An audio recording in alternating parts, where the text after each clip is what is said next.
de acción, artes marciales, y había una que el título de la película se llamaba Retroceder nunca, rendirse jamás. El título sobrevivió a la película, porque si ustedes me preguntan de qué era la película, no me acuerdo. No me acuerdo, yo sé que se pegaban en esa película, lo único que sé. Pero el título sobrevivió, el título, hay frases que sobreviven de pronto a poemas. Por ejemplo, me gusta cuando cae... ¿Han visto? ¿Sí? Sí, cuando uno está enamorado, uno se dice poemas, ¿no? Cuando uno lleva 1 año, 2 años, 3 años de matrimonio, dice ese poema de Benedetti, ¿eh? Tu mirada es el conjuro contra mi mala fortuna. ¡Ah, sí, es bonito! Hay una parte de Cantares que dice, aparta tus ojos de delante de mí, porque ellos me vencieron. ¡Oh! Y ya después de 20 años de matrimonio uno cita a Neruda, pues me gusta cuando callas porque estás como ausente. Bueno, retroceder nunca, rendirse jamás. Antes de entrar a la lectura, porque yo sé que algunos están ahí buscando aún, me faltó café en la mañana parece, traje un poquito de libros, porque ayer se vendí casi todos en la charla, el último libro que saqué que se llama El Evangelio Perdido de Jesús. Pero no se asusten, no es que hay un quinto evangelio que se perdió y yo lo encontré, así, qué arrogante, ¿no? Pues encontré el evangelio. No, es un libro que trata sobre teología, historia, de recuperar un poco el contexto desde donde se concretaron o nacieron las grandes enseñanzas de Jesús, ¿no? Entonces, es un libro para aquellos que les gusta la lectura, aquellos que les gusta estudiar, es como para irlo comiendo de a poquito el libro. Entonces, es un esfuerzo, ese libro ha sido como un esfuerzo titánico. Entonces, lo traje ahora, está a un módico precio, ¿sí? Bien cristiano. Con eso, con la venta de ese libro, usted me va a ayudar en 2 fundaciones, Fundación Mi Casa y Fundación Mis Deudas. La segunda necesita bastante apoyo. 57, versículo 57, capítulo 9, dice, iban por el camino, está hablando de Jesús, sus discípulos, cuando alguien le dijo, te seguiré a donde quiera que vayas, le dijo Jesús. Las zorras tienen madrigueras y las aves tienen nidos, le respondió Jesús. Pero el Hijo del Hombre no tiene dónde recostar la cabeza. A otro le dijo, Jesús le dijo, sígueme. Señor, le contestó, primero déjame ir a enterrar a mi padre. Deja que los muertos entierren a sus propios muertos, pero tú ve y proclama el reino de Dios, le replicó Jesús. Otro afirmó, te seguiré, Señor, pero primero déjame despedirme de mi familia. Jesús le respondió, nadie que mire atrás después de poner la mano en el arado es apto para el reino de Dios. Bien, amén. Una vez, recuerdo cuando yo me bauticé, el 25 de mayo del año 1900, ¿qué les importa? El 25 de mayo del 97 yo me bauticé. Tengo ya, hoy, el mes que viene cumplo 40 años, casi 20 años sirviendo al Señor. Me bauticé y salí de las aguas del bautismo una mañana fría, en agua helada, ¿no? Una iglesia bien humilde, que no tenían dinero para calentar el agua, recuerdo, aún estoy un poco resentido por eso. Recuerdo que nos estábamos secando y todo entumido, y nos dio una charla previa un diácono de la iglesia, el hermano Sergio Gaibur, y nos dijo, ¿ustedes quieren tener problemas en la vida? Sean cristianos. Fue una charla bien edificante, fíjate, fue como muy esperanzadora. Sí, veníamos con frío y nos dijo, ¿quieren tener problemas? Sean cristianos. ¿Quieren tener más problemas? Conságrense al Señor. Era como la escuela antigua, así como, no digo que esté mal, ¿no? Era como la escuela del rigor, ¿no? Sufrimiento, cristianismo, fe, sufrimiento, y mientras más sufrimiento haya, más espiritual el hermano. Y bueno, sí, es verdad y no es verdad. De hecho, en los primeros siglos de la iglesia sostuvo que habían 3 tipos de bautismos. El bautismo en agua, el bautismo en el Espíritu y el bautismo en sangre. El bautismo en sangre era el martirio, ser mártir. Ahora, esto es interesante porque en los primeros siglos se elevó tanto y se consagró tanto el martirio como una meta que algunos buscaban el martirio. Entonces algunos pastores en ese tiempo, presbíteros, tenían que decir, oye, el martirio, el sufrimiento como tal, no se debe buscar, ¿no? Si nos toca, lo enfrentamos con esperanza, creyendo que la muerte no va a ser la palabra final, pero el martirio no se debe buscar, ¿no? Porque somos cristianos, no somos masoquistas, ¿no? La persona que busca el sufrimiento y siente placer en el sufrimiento es porque algo tiene, algo no está bien, porque una persona normal, cualquier persona normal tiene un mecanismo en su cerebro que es el sentido de supervivencia. Y todos buscamos una vida con sentido, una vida plena, ¿no? Y en esa vida plena, si nos enfrentamos con el sufrimiento, cada uno tendrá los resortes internos para ser fuerte frente al sufrimiento, pero no buscamos sufrir, ¿eh? Entonces, es verdad, como cristianos, ¿podemos encontrar problemas? Sí, podemos encontrar problemas, pero no es que nosotros buscamos el sufrimiento, buscamos el dolor, buscamos el fatalismo, buscamos una vida así apocalíptica, no, pues no. Nosotros lo que queremos es servir a Dios, ¿eh? Si nos va bien y somos bendecidos, como decía Pablo, he aprendido a estar en abundancia y a estar en escasez, y en todas las cosas soy agradecido, ¿no? ¿Por qué les digo esto? Porque este pasaje es un pasaje complejo, es un pasaje complejo. Cuando yo lo leí por primera vez, surgieron varias preguntas. Primero, la primera pregunta, si Jesús pone como medida para el seguimiento vivir indigente, porque Jesús dijo, ¿quieres seguirme? Las zorras tienen guarida, las aves del cielo tienen nidos, pero el Hijo del Hombre no tiene dónde recostar la cabeza. ¿Qué significará eso? Si lo ponemos literal, ¿será que Jesús está insinuando que para seguirle no debemos tener absolutamente ninguna posesión, ni siquiera lo más mínimo, un techo, una cama? ¿Será eso? Porque si lo tomamos literal estamos todos fritos, o por lo menos 98, 99% de los que estamos acá estamos fritos, porque tenemos por lo menos un techo, ¿eh? Tenemos un plato de comida, tenemos un abrigo.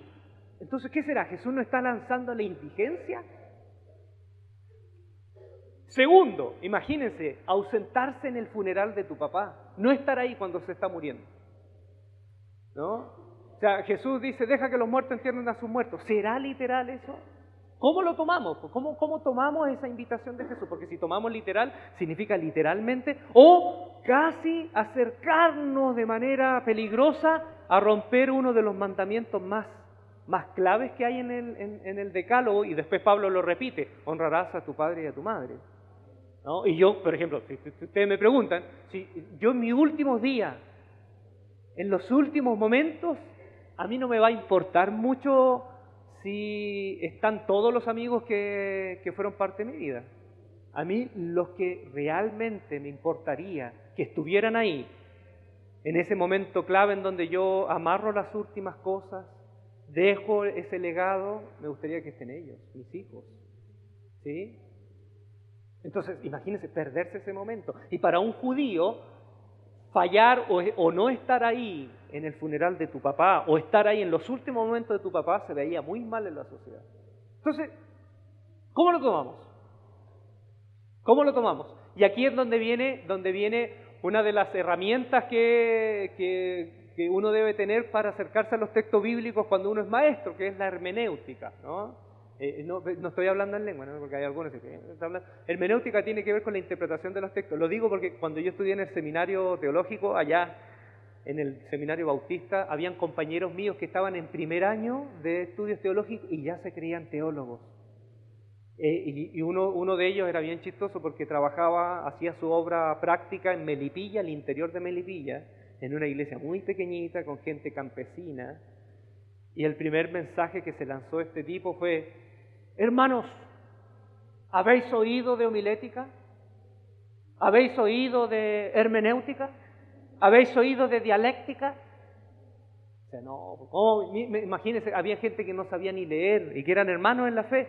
¿Y cómo le va a tirar? ¿Habéis oído de hermenéutica, homilética, dialéctica? A lo más lo que habían oído era a la diabética que vivía una cuadra más abajo, pero... Entonces, ¿cómo interpretamos ese texto? ¿Cómo lo interpretamos? Mire, una pista. Jesús, como rabino judío, utilizaba la hipérbole. La hipérbole es un recurso literario que agranda una idea agranda una idea para enseñar una verdad, que no es literal, es la verdad de fondo la que enseña. Por ejemplo, cuando usted le dice a su esposo qué lindo te ve, puede ser una hipérbole. Agrandar una realidad que a lo mejor usted solamente ve. Puede ser. No, la hipérbole. Por ejemplo, un caso emblemático de una hipérbole de Jesús. Porque los rabinos usaban la hipérbole. Así enseñaban. Ideas exageradas. Si tu mano te es ocasión de pecar, córtala. Si tu ojo te es ocasión de pecar, sácalo. Si tu lengua te es ocasión de pecar, córtala, porque es preferible entrar sin lengua, sin mano, sin ojo al reino que entrar completito al infierno. Entonces, claro, si uno lo lee, no es literal. Y ojo, hay gente en la historia de la iglesia que lo tomó literal. Hay gente en la historia de la iglesia que cercenaron partes de su cuerpo porque pensaban que al cercenarse esas partes de su cuerpo, ellos iban a tener más posibilidades de no pecar.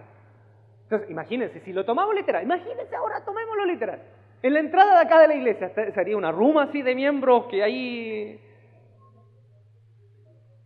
habrían lenguas, posiblemente muchas lenguas posiblemente habrían. Ojos, manos, y quizás que otras partes del cuerpo habrían también ahí. En ese lugar. Entonces Jesús no está hablando literalmente, está diciendo, si hay algo si hay algo en tu vida o cerca de tu vida que es una fuerza decadente que te está empujando hacia abajo, hacia la autodestrucción, corta con eso. Porque esa lengua, ese ojo son una manera simbólica de decir, oye, hay relaciones alrededor tuyo que quizás no te están sumando, te están restando. Corta con eso. Entonces, ¿cómo tomamos esto? Las zorras tienen guaridas, los nidos, las aves tienen nidos. ¿Jesús tenía casa? ¿Sí o no? Sí, tenía casa. Bueno, el Evangelio de Juan dice que tenía casa. En los primeros capítulos, los primeros discípulos de Juan fueron donde Jesús. Me parece que los primeros Andrés, el hermano de Pedro, fueron donde Jesús y Jesús le dijo, ¿qué hacen? Porque eran discípulos de Juan el Bautista, queremos seguirte. Él dijo, vengan a mi casa. Los llevó a su casa. O sea, Jesús tenía casa. Posiblemente en Nazaret, ahí había una casa, él tenía una casa. Entonces, aquí tomemos esto, abordemos este tema. ¿Qué es lo que Jesús nos está diciendo? De no tener, ¿qué nos sugiere esta imagen de alguien que no tiene dónde recostar su cabeza? Porque la imagen contraria a una persona que no recuesta la cabeza es alguien que siempre está en movimiento, alguien que no, fíjense, escuchen esta palabra, que no se arraiga en ningún lugar. Alguien que constantemente se está moviendo. De hecho, en el mismo pasaje dice que Jesús iba con sus discípulos camino a Jerusalén. Jesús va de camino. De hecho, los primeros cristianos, antes que se llamaran cristianos, que fue un sobrenombre que le pusieron en Antioquía a la primera comunidad, el nombre de ellos eran los del camino.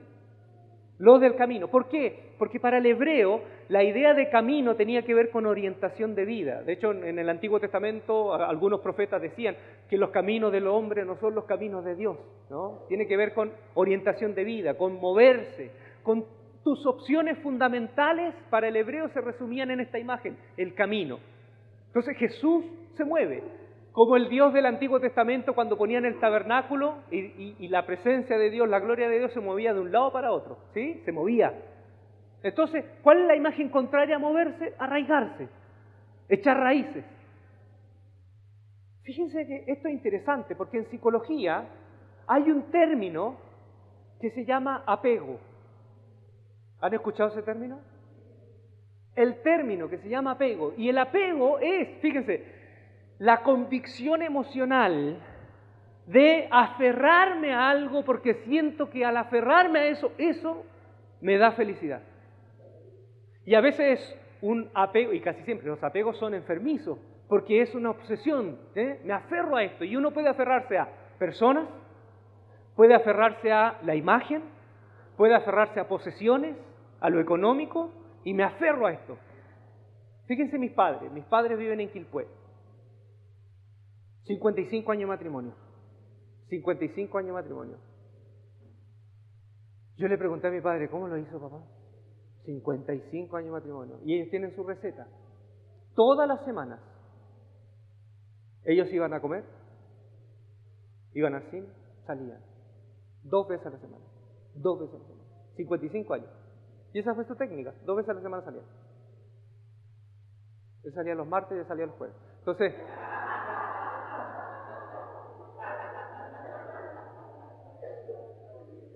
y así lo hicieron.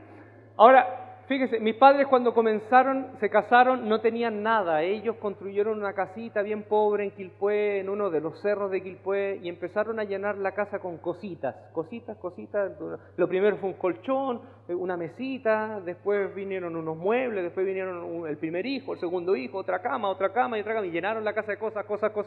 Mi madre yo encuentro que mi madre tiene algo como que ella le gusta guardar cosas, y tiene así unas capas así de ropa que por años se han guardado, y es como la corteza terrestre, así una ropa del 60, ropa del 70, ropa del 90, y tiene así, guarda cosas, casi, yo diría que hay como el mal de Diógenes así medio escondido por ahí. Y tiene la casa llena de cosas. Y yo le digo a mis padres, con mi hermano mayor, le hemos dicho, padre, ¿por qué no se van de vacaciones? Nosotros les pagamos, váyanse a Valdivia. Mi papá nació en Valdivia, ¿por qué no se va a Valdivia? Nunca más volvió. Llenaron la casa de cosas. Y yo le digo, váyanse de vacaciones. No, hijo, no. ¿Y por qué? Es que tenemos miedo. ¿De qué? De que nos roben las cosas. O sea, ellos, su meta en la vida fue llenar la casa de cosas y ahora no pueden salir, no pueden ausentarse un día de la casa porque tienen miedo que le roben las cosas. Eso se llama apego. El apego, tú lo sientes porque tú no vives una vida normal. Por ejemplo, en las relaciones. ¡Ay, si se va, mi vida no tiene sentido! Si se va, me muero. ¿De verdad? O sea, algunos dicen, eres el amor de mi vida. Y son pololos que llevan 2 semanas. 2 semanas. Entonces yo le digo, oye, díganse eso después de vivir la vida, o a los 50 años ya díganse eso recién. Pero fíjense en las relaciones. Si tú te vas, me muero. Tú eres mi vida. A ver, traigamos esto, yo sé que el romanticismo da para mucho, ¿no? Pero traigamos esto a suelo firme. Si en una relación en la cual tú estás, por mucho que estás comprometido, la persona decide no seguir contigo y se va, te tengo una noticia, la vas a pasar mal. Sí, la vas a pasar mal, pero hay una noticia buena. Tú tenías una vida antes que llegara esa persona. Tú ya tenías una vida. Construiste un proyecto de vida con esa persona. Se fue, pero tu vida continúa. ¿De dónde viene eso de, si tú te vas, me muero? Eso es apego. Y algunos empiezan a manipular, ¿no? ¡Ay, si tú te vas, me mato! ¿Sí? Aquí hay pastillas, me las tomo. Y yo, perdóneme, yo conocí a un muchacho que hizo eso, manipulando a su novia y su polola ya no quería nada con él. ¡No, si tú te vas, me mato! Y se tomó 60 pastillas. Eran pastillas anticonceptivas de su mamá. No se mató, pero le salieron hasta protuberancia aquí al muchacho. Entonces, eso se llama apego. Miren, el apego a la imagen, pero es verdad, el apego a la imagen. Hace 2, 3 años atrás, en Estados Unidos, unos hackers entraron a una página de citas. Y esta página de citas, miren lo que hacían esta página, conectaban a gente casada. Escuche bien, claro, no conectaban a matrimonio, no. El hombre está casado, lo conectaba con otra señora que estaba casada, pero era de otro matrimonio. Los conectaban.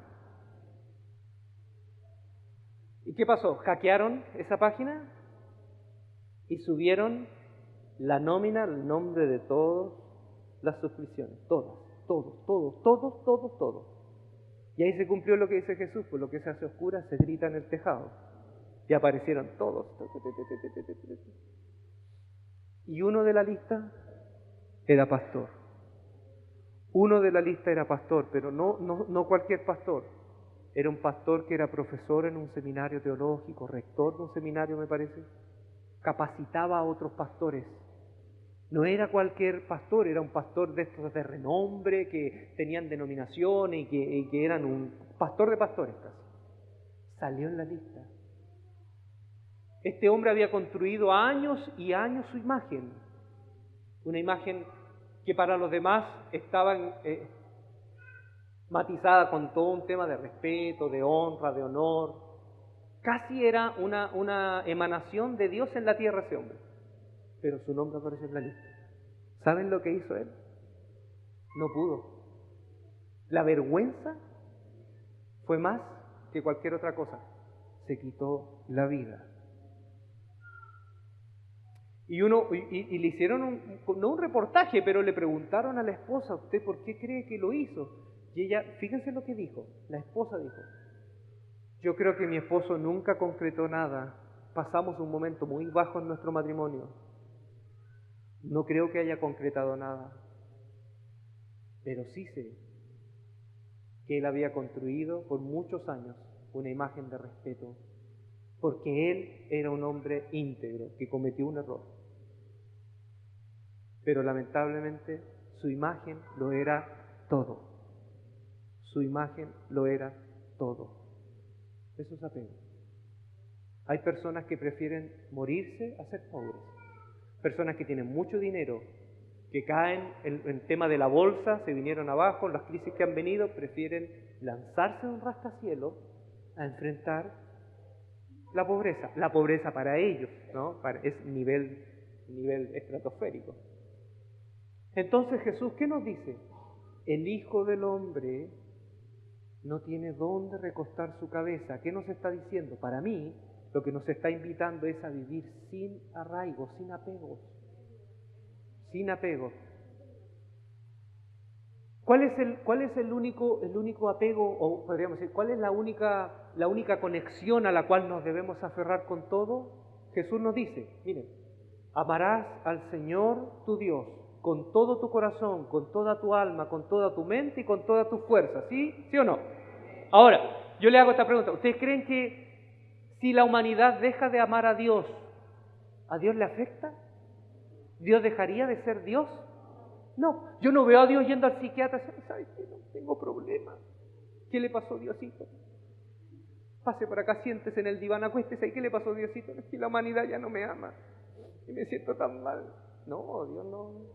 Dios no tiene problemas de autoestima. Entonces, ¿a quién le sirve?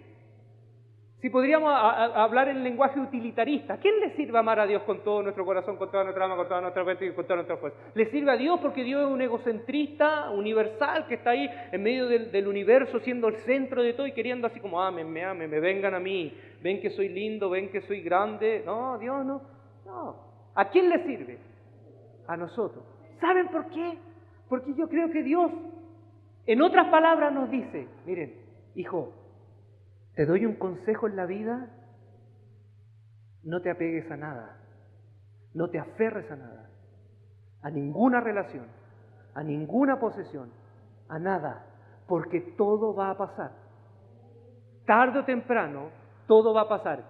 Y si tú te apegas a tu realidad económica actual, si mañana viene un traspié, te vamos a tener que recoger a pedazos. ¿Quieres eso para tu vida? Si tú te aferras a esta relación y mañana por alguna razón no sigue, te voy a tener que recoger con pala. ¿Quieres eso? Entonces, goza y alégrate con lo que tienes hoy. Disfruta, como dice Eclesiastés, bebe un buen vino. Bueno, los que no beban jugo de uva, beban jugo Watts, lo que quieran. Pero disfrútalo, ponte un buen perfume, disfruta con la mujer de tu juventud, disfruta con el hombre de tu juventud, pásala bien, si tienes recursos, sal de vacaciones, disfruta de todo, si tienes la posibilidad de comprarte una buena casa, cómprate una buena casa, si quieres tener un carro, cómprate uno, dos carros, disfruta, pero no te apegues a eso, no te apegues a eso, porque si te apegas a eso, mañana no va a estar y te van a tener que recoger con escoba y pala. Por eso, nuestro único apego es amarás al Señor tu Dios con todo tu corazón, con toda tu alma, con toda tu mente y con toda tu fuerza. ¿Sí?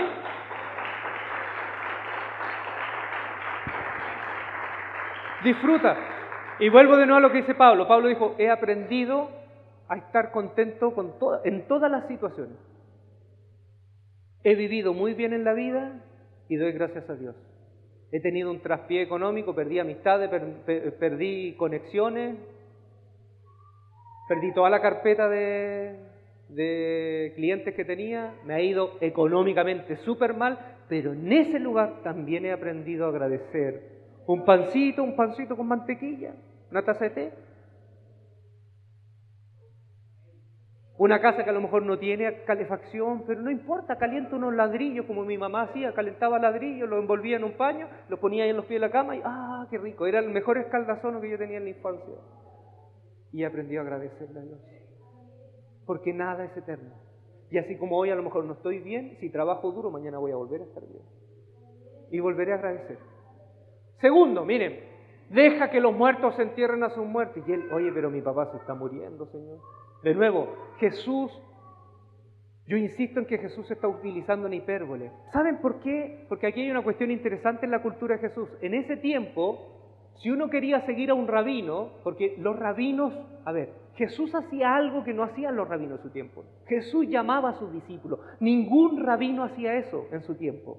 Si uno quería estudiar en una escuela rabínica, iba donde el rabino y le decía, quiero ser tu discípulo, quiero envolverme con el polvo de tus sandalias.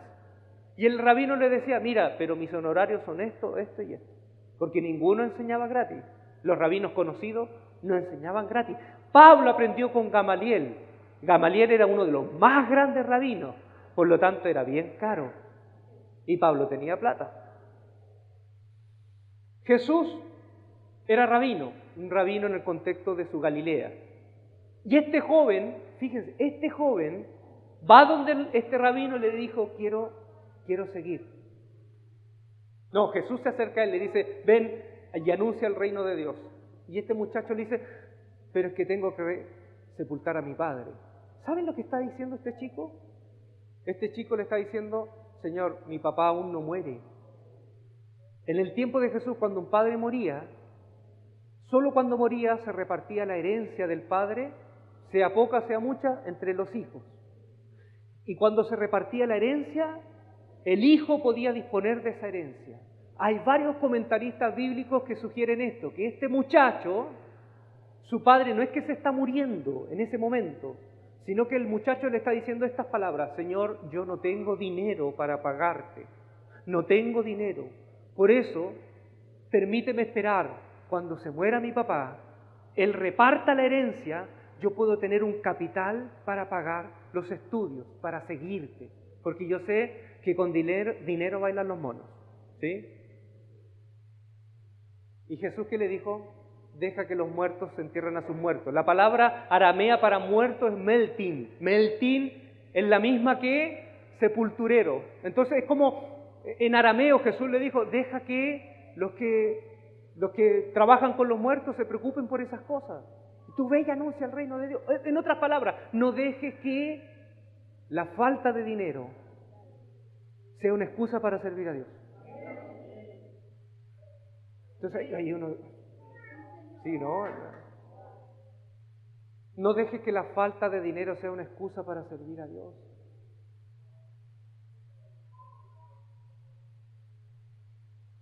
Mire, yo tenía 19 años cuando me fui a estudiar al seminario bautista, 19 años, y vengo de una familia bien humilde, y vengo de una iglesia humilde en Quilpué. Y recuerdo que yo había sido ya aprobado para entrar a estudiar al seminario, 4 años de estudio.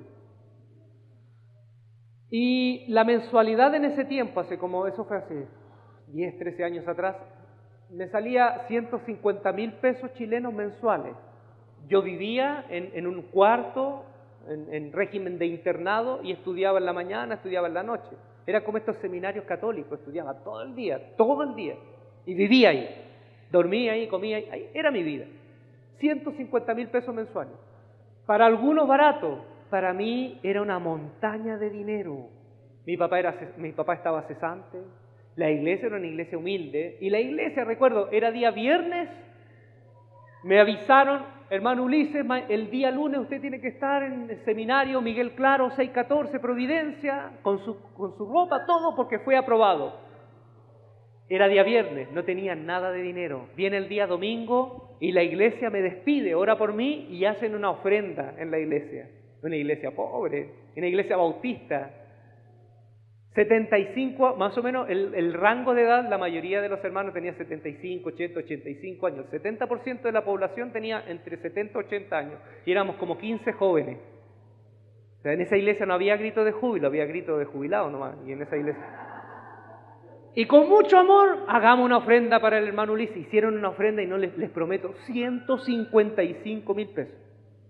Sí, pero justo, me alcanzó para el pasaje y para entregar los 150. Y llego, pago el primer mes. Pero ¿qué pasó? Viene el segundo mes y se quemó el techo de la iglesia. Y parte de la iglesia, del templo, se quemó. Entonces, obviamente, imagínense, una iglesia sin techo. Claro, yo por broma, después cuando me contaron, me dijeron, hermano, ¿sabe qué? Mire, ahora todos los recursos que estamos disponiendo para misión y todo, los vamos a tener que invertir en el techo, hermano Ulises. Así que no le vamos a poder seguir ayudando, pero vamos a seguir orando por usted. Y me piqué, de verdad, me piqué, porque dije, bueno, pero ¿qué es más importante, las personas o el techo? No, pero hermano, entienda, pues hay abuelito y todo, y ya así como picado, ya mira, ya, ok, está bien hermano. Mire, pero por lo menos Dios hizo un milagro. ¿Por qué? Porque ahora sin techo por primera vez son una iglesia abierta. Vino el segundo mes, no tenía dinero para pagar. Segundo mes, primer mes sin pago. Tercer mes sin pagar, segundo mes sin pago. ¿Y qué pasaba? Al tercer mes de no pagar, me llamaban. Recuerdo que la administradora de la iglesia se llamaba, bueno, ya no está como administradora, la hermana Carol. Yo nunca la vi reír esa hermana. Como era administradora, no eran emociones, era todo cerebro. No, tenía que hacer funcionar el seminario. Y ella nos invitaba, nos llamaba y decía, hermano, usted, este es el tercer mes que no pagó. Creemos de que Dios lo llamó, pero acá no podemos sostener el seminario con buenas intenciones, así que le pedimos por favor que se vaya, porque no puede seguir estudiando. Vino el tercer mes, se acercaba el tercer mes, y yo recuerdo que un pastor viejito, bautista, me invitó a comer, y él sabía que yo estaba preocupado. Él me hacía clases, recuerdo, de historia de la iglesia. Y él me dijo, Ulises, no te preocupes. Y yo, pero es fácil decirlo desde ahí. No te preocupes, Ulises, porque si Dios invita, Dios paga. Así como yo voy a pagar hoy la comida, la cena, Dios te va a pagar. Si Dios te invitó, Dios paga. Y si no paga, bueno, entonces, no sé. No, pero Dios te llamó. Si Dios invita, Dios paga. Y yo, fíjese, iba a las iglesias, predicaba, me ofrendaban 5,000 pesos, 3,000 pesos, 10,000 pesos, pero no me alcanzaba, no podía pagar. Y yo a veces escuchaba en las iglesias esos testimonios fantásticos y yo miraba así con más reserva, así, no le creo mucho a ese hermano. Porque llegaban unos testimonios, no sé si usted ha escuchado esos testimonios, hermano, no sé, que yo estaba tan mal. Yo este mes cumplía 3 años, estaba de aniversario, cumplía 3 años sin trabajo, así, unos testimonios así terribles. No tenía dinero para nada, no, y te contaban una historia terrible. Debía 3 millones de pesos, hermano. Y de pronto alguien tocó la puerta y yo abrí y me dijo, ¿sabes qué? No sé, pero algo me trajo, no sé quién eres, yo tampoco sé quién soy. Así una cosa así como, pero alguien me trajo y toma y te firmo un cheque y aquí hay 3 millones de pesos. 3 millones de pesos, aquí está el cheque. Y yo, recibí el cheque. Y toda la iglesia, ¡amén, aleluya! Y yo así en la esquina mirando todo. ¿Será verdad? 3 millones de pesos y yo 150,000 pesos y no llega ningún cheque. Y llegó el último día Día lunes se cumplió el tercer mes. No pagué. Arreglo mi mochila, el bolso, porque yo sabía lo que venía. Me voy a sentar a la clase. Y a mitad de la mañana tocan la puerta de la clase. Profesor, la secretaria, profesor, ¿Ulises Oyarzún está? Y todos sabían, mis compañeros, mi historia. ¿Ulises Oyarzún está? Sí, ahí, aquí estoy. La hermana Carol la necesita. Oh, que fue triste eso. Yo me paré y empecé a despedirme de mis amigos. Y todos me miraron así como, no te vayas, chavo. Así como, no te vayas.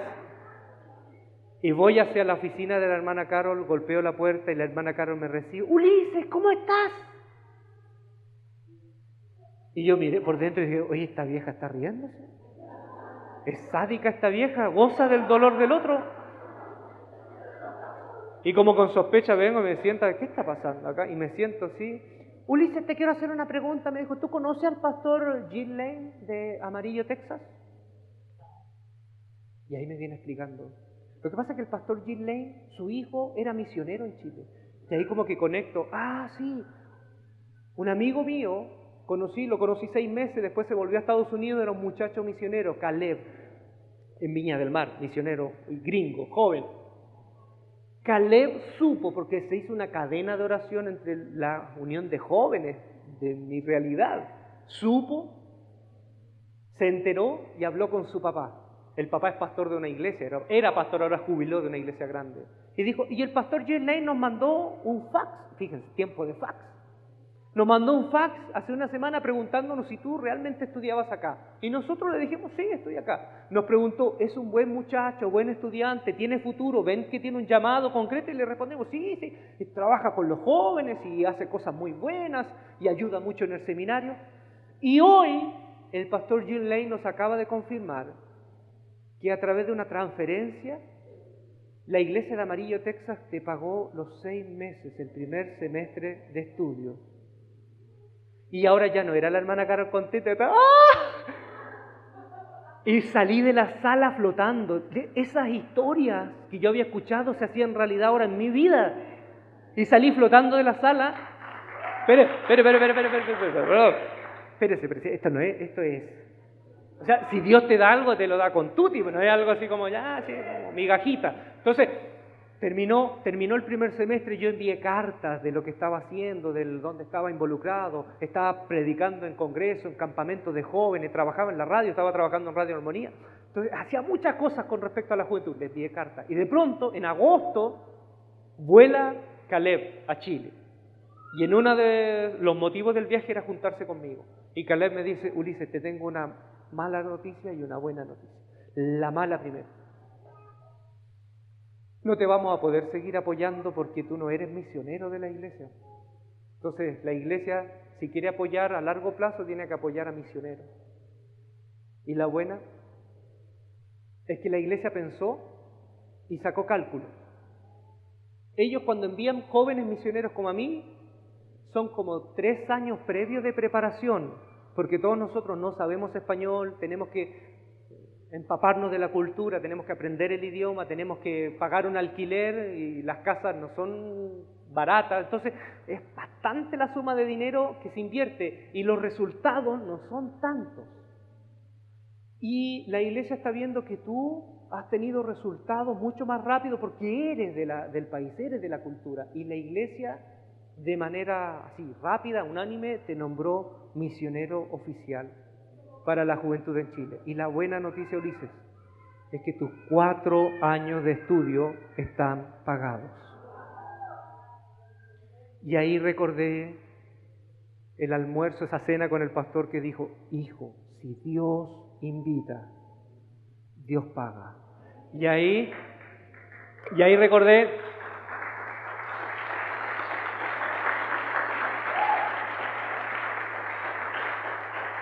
Y ahí recordé esto que le estoy hablando. El Señor le dice, hijo, sígueme. Señor, no tengo plata. Tengo que enterrar a mi padre. Después recién voy a ver lo de la herencia, si puedo. No dejes que la falta de dinero sea una excusa para servirme. Deja que todo este tema del funeral, de la muerte, la herencia, todo eso es otro tema. Tú ven y sígueme. Predica el reino de Dios. Es como cuando Pedro se acerca al lisiado, el lisiado con las manos levantadas esperando algo. ¿Qué le dijo Pedro? No tengo plata ni oro. Eso no va a ser nunca una excusa, porque lo mío trasciende el dinero. Lo que tengo, te doy. Y ahora el tercer caso, fíjense, Señor, te voy a seguir, pero, y ahí está el pero. No pudo haber sido, Señor, te voy a seguir a seca, no, te voy a seguir, pero déjame primero, me despido de mi familia. Yo no sé si se acuerdan de esa, hay una historia en el Antiguo Testamento, Elías, el profeta, ¿sí? El Señor le dice, toma a Eliseo como tu sucesor, Elías vuelve de la cueva y le pone un manto, ¿se acuerda? A Eliseo, su manto. ¿Y qué dice Eliseo? Déjame primero, voy a despedirme de mi familia y vuelvo contigo. ¿Sabe? Esta historia quería repetirla a este muchacho. Este muchacho dijo, Señor, así como Eliseo siguió a Elías y primero fue y se despidió de su familia, es como que quiso repetir la escena, quiso reproducir históricamente ese momento. Déjame primero, voy a despedirme de mi familia y vuelvo. ¿Qué estaba haciendo Eliseo? Cuando Elías lo llamó, estaba arando, ¿se acuerdan? Estaba con una yunta de bueyes arando la tierra. Y Elías, ¿qué le dijo? Ándate, yo no tengo nada que ver con esto. Si tú quieres despedirte, despídete. Vuelve cuando quieras. Y se despidió. Dice que hizo pedazo la yunta, tomó los bueyes y hizo un gran asado para despedirse, porque esto fue con tutti, ¿no? Fue con fiesta y todo, con cumbia y todo, sí, según dice la Biblia que tengo yo en monitos que tiene ahí.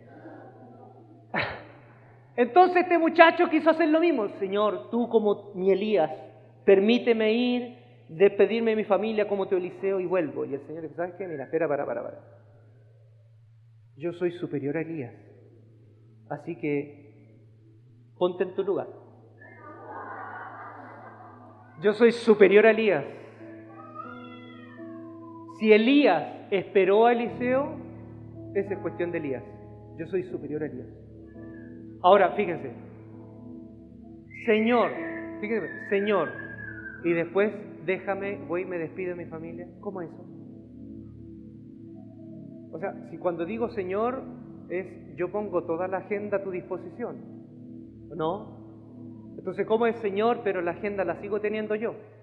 ¿Cómo es eso? Fíjese lo que hizo este muchacho. Te reconozco como Señor, pero la agenda de mi vida sigo teniéndola yo.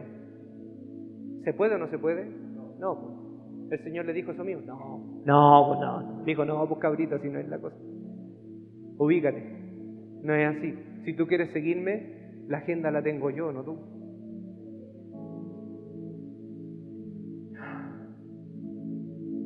Recuerdo cuando fui pastor de jóvenes por primera vez acá en Santiago, llegó el verano y los muchachos, yo les dije, oye, ¿dónde quieren ir, muchachos? Terminamos el año, vamos a la playa.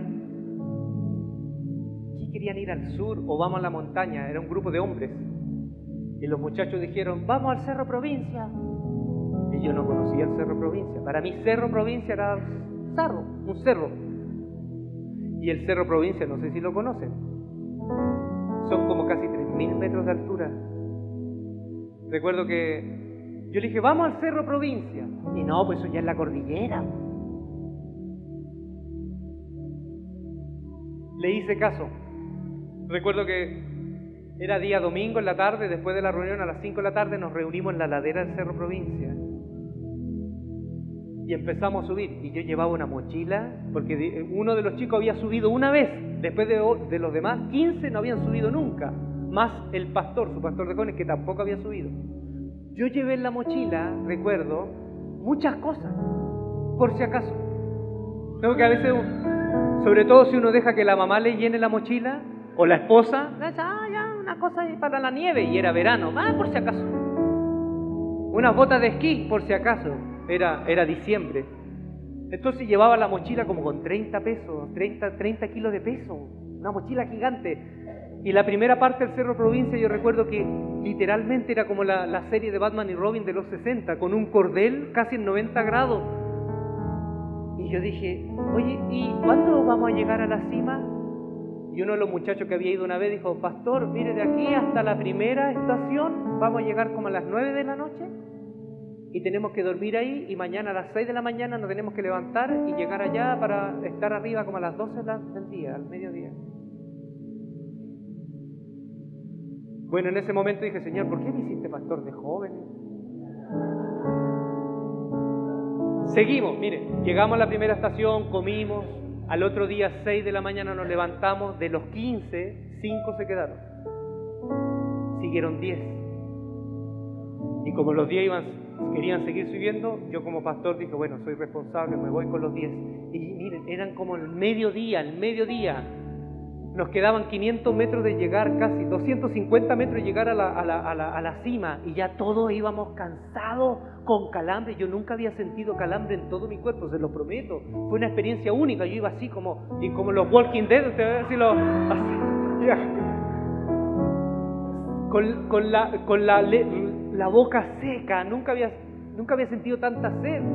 Yo recuerdo que en ese momento empecé a tener alucinaciones. Me acordé de todas las Coca-Cola que rechacé en los cumpleaños, en los matrimonios, y yo me las recordaba así, heladitas, transpirando el vaso. Bueno, fue terrible. Y llegamos y en un momento ya no pudimos llegar más, no pudimos seguir a la cima.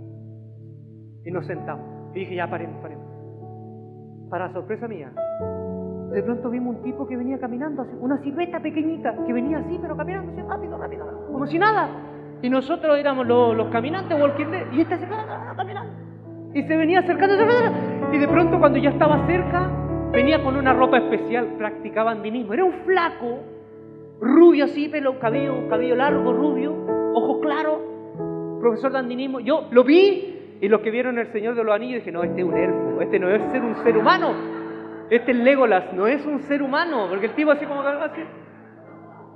Y nos vio y nos preguntó, ¿cómo están? Y nosotros, imagínense, con calambre. Y ahí nos dijo, oye, ¿van subiendo o vienen de vuelta? No, vamos subiendo. ¿Qué trajeron de comer? Y ahí mostramos la comida. Papitas fritas Lay's, Doritos. Él dijo, no, muchachos, ustedes no pueden traer eso, no pueden comer. De seguro tienen calambre. No. ¿Qué trajeron de beber? ¿Qué trajimos de beber? Coca-Cola. Esto es pura botella vacía. Sprite, Fanta. No pueden traer eso. Ustedes tienen que tener otro tipo de bebidas que son específicas para la pérdida constante de sodio y otros minerales. ¿Qué trajeron de zapatos? Y mostramos todas las zapatillas, todas planas por debajo. Y él dijo, muchachos, les doy una sugerencia. Ustedes no pueden seguir, porque arriba, en los últimos 100 metros, es gravilla. Arriba, el tipo de calzado que tiene va a diferenciar la vida de la muerte, porque hay acantilados de lado. No pueden seguir. Si ustedes aman su vida, no sigan. Y yo que no quería seguir, yo miré a los muchachos y dije, el Señor habló. Esto es palabra de Dios. Y siguió, y ahí él dijo esta frase que me sigue dando vuelta. Cuando quieran subir una montaña nuevamente, este es el primer punto, el primer principio para seguir la montaña. Perdón. Si quieren llegar a la cima, la montaña pone las condiciones, no ustedes. Si quieren llegar a la cima, la montaña pone las condiciones, no ustedes. Y empezamos nuestro descenso, bajando. Algunos deprimidos, otros tristes. Y de pronto miramos hacia la cima y no me van a creer. Bajaron 2 viejitas que practicaban andinismo, europeas. Una hablaba español, viejita, pero viejita. Verbo viejita. Viejita, arrugadita, pero así caminando, tranquilita. Paso firme, pero constante. Primera impresión que me dio. ¿Para qué bajaron? Si ya estaban cerca, ya estaban como en un momento en su vida en donde ya esperar mejor ahí, ¿no? Ya estaban como en los créditos de la película. No. La primera impresión que me dio es, si ellas pueden, es decir, cuando tú dejas que la montaña ponga las condiciones, no importa tu edad, tú puedes llegar igual a la cima. Y ellas nos miraron y nos dijeron, tienen toda la vida para volverlo a intentar. ¿Por qué les puse este último recuerdo? Porque yo creo que Jesús es así. Jesús le dijo, maestro, Señor, no dijo, Señor, permíteme, déjame primero, yo voy. No. Si tú quieres seguirme, yo pongo las condiciones. Si quieres llegar a la meta, déjame a mí poner las condiciones, no tú. Si tú te quieres quedar varado a mitad del camino, bueno, haz lo que quieras. Pero si quieres llegar a la meta, yo pongo las condiciones. Porque creo yo que no se puede decirle, Señor, tú eres mi Señor, pero en mi matrimonio no te metas. O tú eres mi Señor, pero en mis finanzas no te metas. Tú eres mi Señor, en mi trabajo con mis amigos no te metas. Y el Señor dice, bueno, si quieres llegar hasta la mitad del camino, hágalo usted mismo. Pero si quieres llegar a la meta, yo pongo las condiciones. ¿Por qué no se ponen en pie? Vamos a orar, ¿me parece?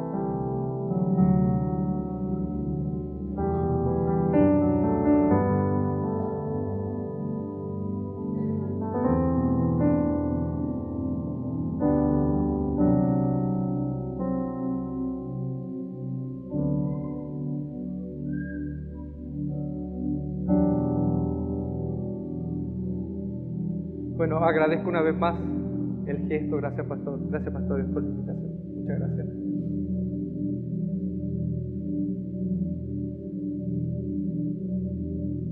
La invitación es esta. La invitación es a que si hemos desmayado en el camino, si se nos hace difícil, el pecado no es caerse, el pecado es quedarse en el suelo. ¿Sí? Si usted ha caído, si usted se siente que está con poca energía, se siente en el suelo, la falta no es caer. Caer es humano y todos somos humanos. La falta es quedarse ahí. El Señor en esta mañana nos está invitando, nos está diciendo, ¿a qué tienes apego? ¿Qué es lo que te está impidiendo a ser verdaderamente libre, vivir en paz realmente? ¿Qué te está impidiendo? ¿A qué te apegas? ¿A qué te aferras? Lo otro, ¿la falta de dinero está siendo una excusa en tu vida? ¿Tu necesidad económica está siendo una excusa? No dejes que la falta de dinero sea una excusa. Y por último, no te reserves nada. No te reserves nada, déjale todo al Señor. Entrégale tu agenda al Señor, tu vida. Es difícil en algunos temas, puede serlo, y es difícil, pero bueno, el ejercicio constante, Señor, aquí está mi matrimonio, mis finanzas, aquí está mi vida.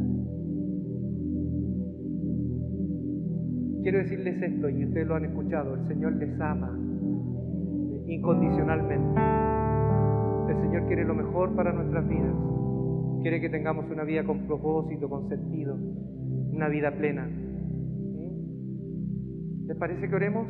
No sé si alguno de ustedes quiere pasar aquí adelante, podamos orar juntos. No tanto yo orar por ustedes, porque yo estoy igual que ustedes caminando en la misma ruta, pero orar juntos, ¿sí? Para que el Señor, aquellos que a lo mejor han sentido que sus fuerzas, ahí están un poco esa llama apagándose, o aquellos que han recibido un golpe duro este último tiempo,